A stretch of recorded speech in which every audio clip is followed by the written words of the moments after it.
So Days Gone was released yesterday, and I'm hearing a lot of talk about the game. I know a lot of our viewers are waiting on a sale for this game now based on how the reviews came out, but I think there's a lot to assess when talking about Days Gone, and it seems like there is a general level of disappointment with some gamers on seeing some of the review scores, or even with some of you guys playing the game. Maybe you are left wanting a little bit more, and I see a lot of people in our comment section saying that now they're gonna wait on the game to go on sale, or they're not even gonna check out this game anymore, or whatever the case may be. But I think there's actually more to the story about Days Gone's reviews and at what quality level Days Gone exactly is, and I think there is a little bit of an issue with Days Gone just inherently speaking because of the established quality level of PlayStation 4 exclusives. And now that the competition is so high among the PlayStation ecosystem, it's really a fact of you have to hit a certain threshold to even be considered a good game, let alone a great game. Games like Horizon Zero Dawn, Spider-Man, God of War, Uncharted 4, those are considered great games, and it seems like this middle ground of good games has been lost, and I really think Days Gone is a good game, and now that I've actually gotten the chance to play it, I think a lot of people are missing the boat a little bit. Is it at the level of a God of War? Is it at the level of a Marvel Spider-Man? Probably not.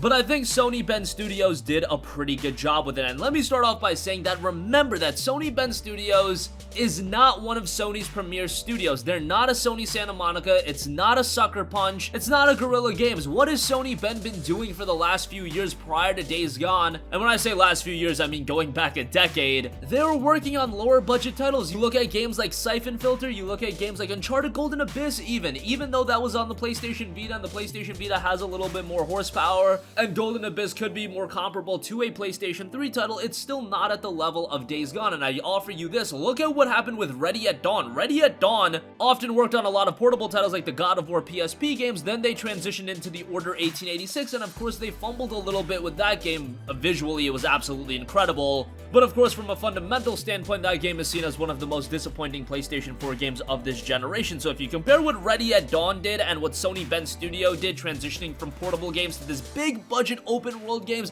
I think people are really forgetting at how difficult this is. I think they did a pretty good job, and when I'm playing Days Gone, I was expecting to see something a little bit more mediocre. And again, while playing it, because there is that inherent comparison in my head, okay, how does this game compare to the other PlayStation 4 exclusive offerings? It's not as good. I think that's a rather easy conclusion to come to if you are comparing it to the top level PlayStation 4 exclusives, and I think that inherently becomes a problem because Sony has set such an incredibly high bar for all of their exclusives. Again, you look at games like Horizon, Spider-Man, The Last of Us, Uncharted 4, God of War, these games are next level, and I really think that they're some of the best games this generation. I know some of you guys will point towards the Nintendo games, and you'll point to games like The Legend of Zelda Breath of the Wild, and those games are tremendous, but I think based on a lot of other different factors, especially with the PlayStation 4 having the technical prowess that just isn't capable on the Nintendo Switch, that is just an objective fact, they are on another level. And Days Gone, one of the main issues with the game is from a technical standpoint. You'll see the reviews tout the frame rate, the glitches, all those kinds of things. And again, for a studio like Sony Bend coming from portable games, doing a big budget AAA game on the PlayStation 4, that was going to be a little bit of a detachment for them to work on this game, and there were going to be issues arising, especially because visually and everything they're trying to get on screen, Days Gone is one of the more ambitious games, and for a studio like Sony Bend that had been more prioritized on working portable games, there was going to be that disconnect, and it would be something a little bit difficult to acclimate to. Now, I'm not giving them excuses. I'm not saying it's okay. There's a certain quality level and certain threshold that you have to meet. And not to say that Days Gone is this technical train wreck, it absolutely is not, but there are some issues there, and I think if they can remedy that out over time, maybe even in this game through updates and whatnot, it can be an even more compelling experience. But I think what a lot of people are getting twisted is, guys, not every game is gonna be at the level of Spider-Man, not every game is gonna be at the level of God of War. There is a happy medium where games can still be good even if you don't hit that level. Days Gone currently is sitting on a 72 on Metacritic, and yes, that is a little bit mixed of a review score, but it's not a bad review score by any means. A 72 is very good, and I do think that number is affected by a lot of the reviewers and just a lot of the community notion, just thinking about the fact that, hey, this is a PlayStation 4 exclusive and we're considering the game based on past PlayStation 4 exclusives. I imagine that if Days Gone was released as a third-party title, it would be closer to the high 70s or even the low 80s,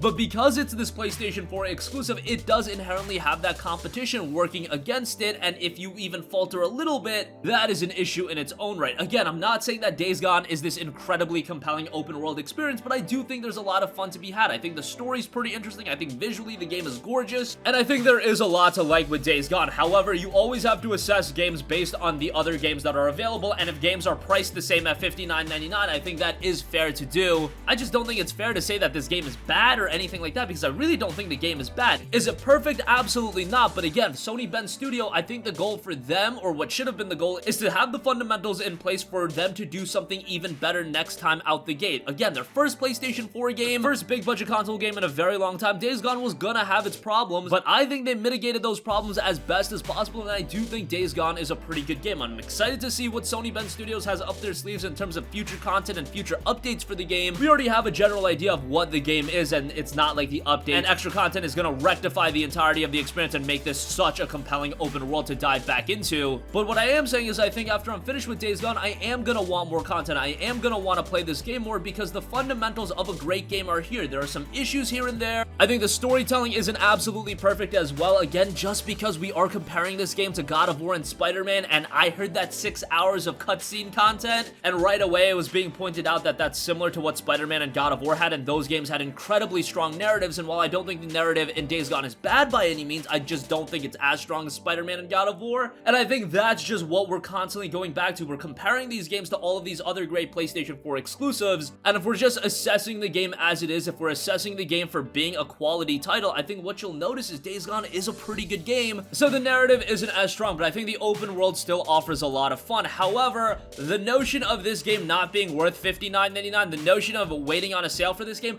I think that is probably the right route to go, just because you guys know me, I'm a little bit more stingy than your average gamer, and I'm not recommending you guys to pick up every game on day one. I really try to be conservative in terms of which games I recommend, which games I let you guys know you probably are better off waiting on a sale for, and Days Gone is one of those games. I do think it's gonna go on sale rather quickly. If I compare it to a game like Detroit Become Human, not in terms of gameplay style at all, of course these are two vastly different games, however both were PlayStation 4 exclusives, and both, I think it's clear to say, kind of fall into that second tier of PlayStation 4 exclusives where they're not a top tier game like a Spider-Man or a God of War or an Uncharted 4. Those games tend to hold on to their price point for a very long time. In the case of Days Gone, I do think this game is going to be discounted rather quickly, whether it be down to $40 by the summertime or whether it be 50% off by, say, the fall time during Black Friday. I think Days Gone is one of those games that Sony is just going to slash the price on to try to move the game and try to get people to pick it up along with the PlayStation 4 console. And given the fact that 2019 has already brought with it so many compelling games, Days Gone definitely does rank a little bit lower. We've had games like Resident Evil 2, even Kingdom Hearts 3, Ace Combat 7, Metro Exodus. I think all of those games do outpace Days Gone quite a bit, and we see with all of those games, Kingdom Hearts 3 is down to $30, Metro Exodus is down to $30. Resident Evil 2 is readily available for $40. If you're thinking that Days Gone is going to hold on to its price for a lengthy period of time, I don't think that's going to be the case at all. Hell, I could even see this game get a little bit of a discount come the mid-year sale that Sony's prepping for the PlayStation Store. That always happens sometime in June. I'm not saying that Days Gone is going to be down to $30 or whatever the case may be, but a little bit of a discount on that, I think it's definitely possible. So for those of you waiting on a sale, I do think that's the right route to go. Keep yourself busy with some of the other games out. I know all of you guys have gigantic backlogs. However,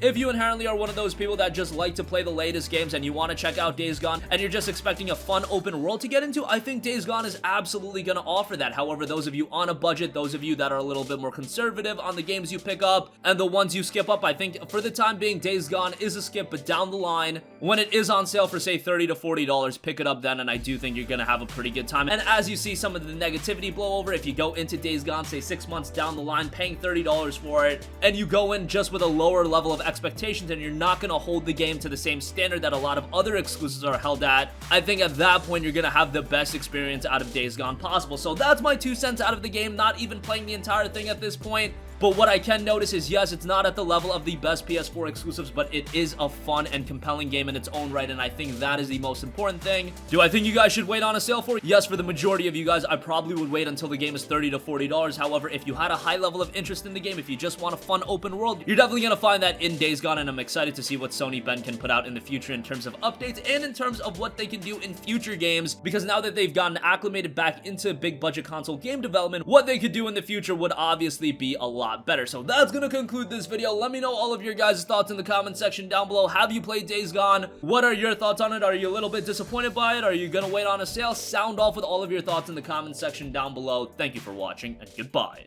Hey guys, we hope you enjoyed the video, and if you did, make sure to hit the subscribe button, and if you're already subscribed, do us a favor and hit the bell icon. This way you'll be notified whenever we post a new video. That's the best way to keep up with all of our uploads, and we usually try to upload 2 videos a day. And with the bell icon hit, you'll be notified whenever we do upload a video. As always, thanks for watching.